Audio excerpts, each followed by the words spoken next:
நண்பர்களுக்கு என்னுடைய காலை வணக்கம். நான் பெரிய சினிமா ரசிகன் கிடையாது. தமிழ் சினிமாவே பார்க்குறதே நான் நிறுத்திட்டேன்.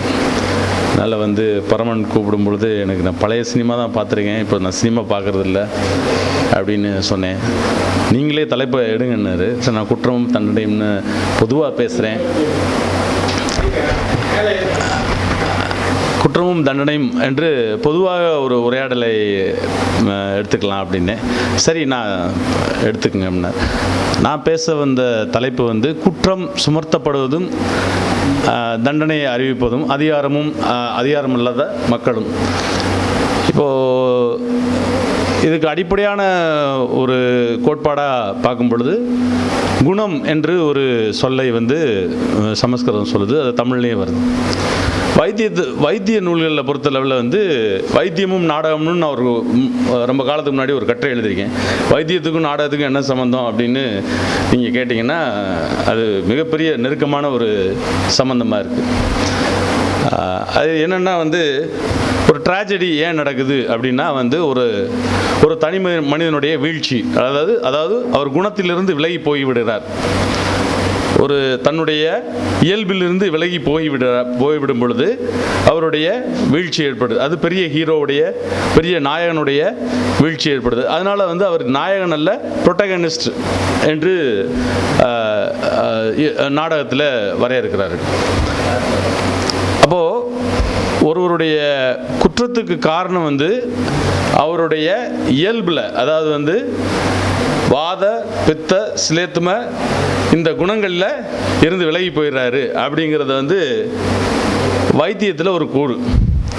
இது தமிழில் இந்த மாதிரி வைத்தியம் சார்ந்து பேசக்கூடிய விஷயங்களை ஹியூமர் அப்படின்னு சொல்லிட்டு கிரேக்க நாடகங்களும் பயன்படுத்துது. கிரேக்க நாடகங்களில் ஹியூமர்ன்றது பைல், ஃப்ளேம் அப்படின்னு சொல்லி இந்த 3 குணங்களை சொல்கிறாங்க. நம்ம தமிழில் நம்ம 4 குணங்களை சொல்கிறோம். சித்த வைத்தியத்தில் என்ன சொல்கிறோம்னா ஒருத்தருக்கு வாதம், ஒருத்தருக்கு பித்த குணம் இருக்குது, ஒருத்தருக்கு ஸ்லேத்தும குணம் இருக்குது. அந்த குணங்களை, ஏன்னா ஃபார்மகாலஜி புக்கு பேரே குணபாடம் அப்படின்றாங்க. அதாவது குணத்தை சரி செய்வது, குற்றத்தை சரி செய்வது. குற்றத்தை சரி செய்வது என்பது ஒரு வைத்திய முறையாகவும், அதே நேரத்தில் நீங்கள் பார்த்தீங்கன்னா உலகம் ஃபுல்லாக நாடக கதாநாயகர்களுடைய வீழ்ச்சியை பற்றி பேசும்பொழுது, குறிப்பாக ஃபாஸ்டஸ் ஒரு டாக்டர் ஃபாஸ்டஸ் ஒரு மருத்துவன். அவனுடைய வீழ்ச்சி ஏன் என்றால் அவன் ஒரு குற்றத்தை நோக்கி நகருகிறான். அது என்னன்னா அறிவை தேடி போகிறான். கிறிஸ்தவத்தின்படி பார்த்தா அறிவை தேடி போவது ஒரு குற்றம். அப்போ அவன் அறிவை தேடி போகும்பொழுது அவனுடைய வீழ்ச்சி ஆரம்பிக்குது. அப்போ ஒவ்வொரு இடத்துலையும் வீழ்ச்சியை பற்றி பேசும் பொழுது ஒரு குணத்தின் வீழ்ச்சியை பேசுகிறார்கள். இப்போ குணத்தை யார் தீர்மானிக்கிறது? அதிகாரம் தீர்மானிக்குது. அதாவது நீங்கள் இப்போ நான் குறிப்பாக சத்தீஸ்கரில் கொஞ்ச நாள் நான் பணியில் இருந்தேன். அப்போ அங்கே என்ன நடக்குது, அதாவது பஸ்தர் காடுகளுக்குள்ளே என்ன நடக்குது அப்படின்னு விசாரணை செய்யும் பொழுது, இல்லைங்க அவங்க யார் அப்படின்னு கேட்டேன் நான். அவங்க பழங்குடிகள். சார், பழங்குடிகள் என்ன பண்ணுறாங்கன்னு, ஏன் இவ்வளோ அரசு கடுமையான பாதுகாப்பை போட்டு அந்த வளையத்துக்குள்ளே இருக்குது அப்படின்னா, அல்லது தினமும் மோதல்கள் நடக்குது, தினமும் கொலைகள் நடக்குது அப்படின்னு கேட்கும் பொழுது அவங்களோட உணவு பிடிக்கலை அரசுக்கு, அவங்களுடைய உடை பிடிக்கலை, அவங்களுடைய நடவடிக்கைகள் பிடிக்கலை. சரி, என்ன சமூக விரோத செயல்கள் செய்கிறாங்க அப்படின்னு கேட்கும்பொழுது, மகுவா என்று ஒரு மதுவை தயாரித்து குடித்து கொண்டு உழைக்காமல் இருக்கிறார்கள், அதனால் அவர்கள் குற்றவாளிகள்.